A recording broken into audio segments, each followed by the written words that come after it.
Hello बच्चों, स्वागत है आपका हमारी आरटी कॉमर्स क्लासेज में।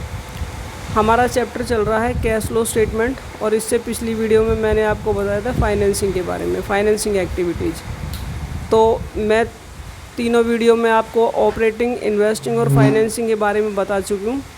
अब जो हमारा वीडियो है वो जब तीनों इकट्ठा आ जाए, यानी कि कंप्लीट क्वेश्चन अगर पूछा हो, तो उस केस में देखिए डी के गोयल की बुक का example 31। Prepare a cash flow statement on the base of following information given. Balance sheet of ABC Limited as 31st March 2018 and 17। ये आपको फॉर्मेट दे रखा है। आगे की तरफ 2018 और पीछे 2017 है। जो 17 है वो बेस ईयर है, जो 18 है वो करंट ईयर है। आगे देखिए, अब इसकी नोट टू अकाउंट में पढ़िए। कुछ चीज़ें नोट टू अकाउंट में दे रखी हैं, जैसे रिजर्व हो गया, सरप्लस हो गया, और ये चीज़ें ऊपर भी दे रखी हैं। तो बच्चों, एक तो आपको ये बात ध्यान रखनी है कि जो चीज़ हमें नोट टू अकाउंट में दे दी है उसे हमें नोट टू अकाउंट से देखना, ऊपर से नहीं देखना। जो नोट टू अकाउंट में नहीं है वो हमें फिर ऊपर से लेनी है। ठीक है, ट्रेड पेबल भी है नोट टू अकाउंट में। एडिशनल इन्फॉर्मेशन में आपके पास डेप्रीसिएशन है मशीनरी का और इंटरेस्ट ऑन डिवेंचर है। तो पहले तो मशीनरी का अकाउंट बनेगा। पहले आप इसका वर्किंग नोट पूरा कर लें। देखिए, फिक्स असेट अकाउंट, मतलब यहाँ पे मशीनरी के नाम से तो कोई बैलेंस नहीं दे रखा, फिक्स असेट दे रखी है, तो मशीनरी फिक्स असेट के अंदर ही होगी। ओपनिंग बैलेंस 84,000 का और क्लोजिंग बैलेंस 98,000 का।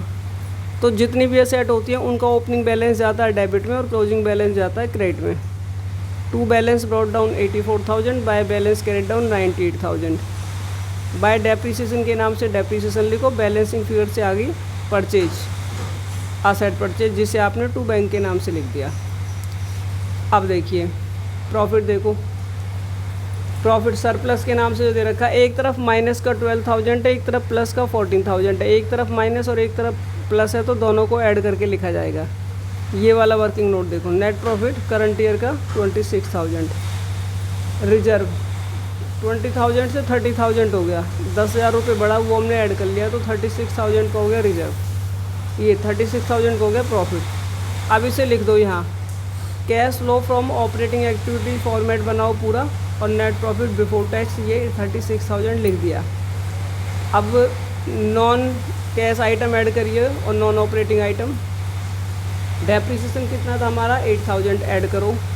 Interest on paid on debenture है 5,000 ऐड करिए, और ऐसा कुछ नहीं है। अब है करंट असेट और करंट लायबिलिटी। तो देखो, असेट तो यहाँ नहीं दे रखी, इधर से ही लेनी है। करंट असेट्स में हमारा करंट इन्वेस्टमेंट तो आता नहीं है, इन्वेंट्री आएगा। 12,000 से 49,000 बढ़ रहा है, इंक्रीज हो रहा है। तो असेट अगर इंक्रीज होगा तो लेस हो जाएगी। Increase in current asset inventory 37,000। Liability यहाँ से देख लीजिए, क्रेडिटर 6,500 से 23,500 बढ़ रहा है, तो add increase in current liability sundry creditor 17,000। Bills payable 2,500 से 1,500 हो गया, 1,000 कम हुआ, तो डिक्रीज इन करंट लायबिलिटी हमारा लेस होता है 1,000, ये लेस हो गया। 37 + 1 ये 38,000 लेस होने वाला हो गया, और 17,000 आप पे ऐड होने वाले हो गए। सारा ऐड लेस करके हमारा आ गया cash flow from operating activities 28,000। अब इन्वेस्टिंग करते हैं। क्या आएगा इन्वेस्टिंग में?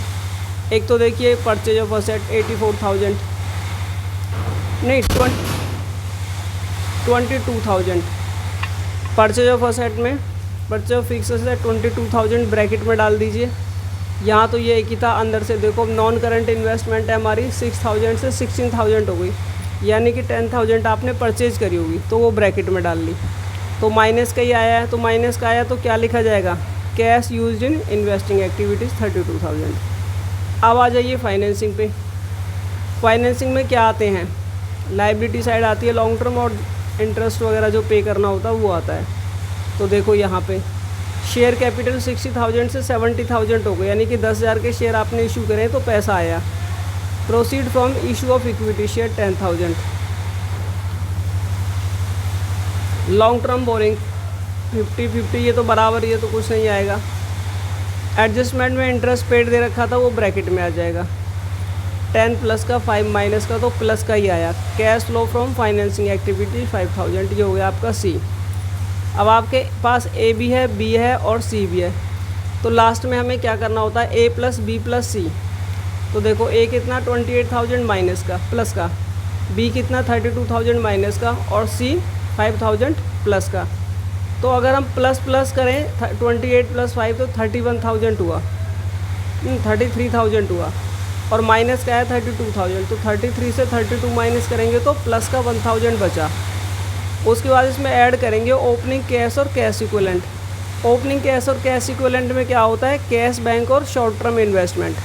तो बच्चों यहाँ देखिए, कैश बैंक तो दे रखा है ओपनिंग 5,000 और शॉर्ट टर्म इन्वेस्टमेंट दे रखी है 20,000। तो 20 प्लस 5, अगर आप इसे दोनों को प्लस करके ऐड करेंगे तो ये आ जाना चाहिए क्लोजिंग कैश और कैश इक्विवेलेंट के बराबर। और क्लोजिंग कैश और कैश इक्विवेलेंट कितना है, 8,000 का तो आपके पास कैश और बैंक बैलेंस, और 18,000 का आपके पास है इन्वेस्टमेंट का, 26,000 बन रहा है। तो देखो 1,000 में 25,000 ऐड करते ही आंसर आ गया 26,000 cash and cash equivalent at the end of the year. तो इस तरीके से ये क्वेश्चन आपका टैली भी हो जाएगा। तो बच्चों उम्मीद है तुम्हें ये टॉपिक समझ में आ गया होगा।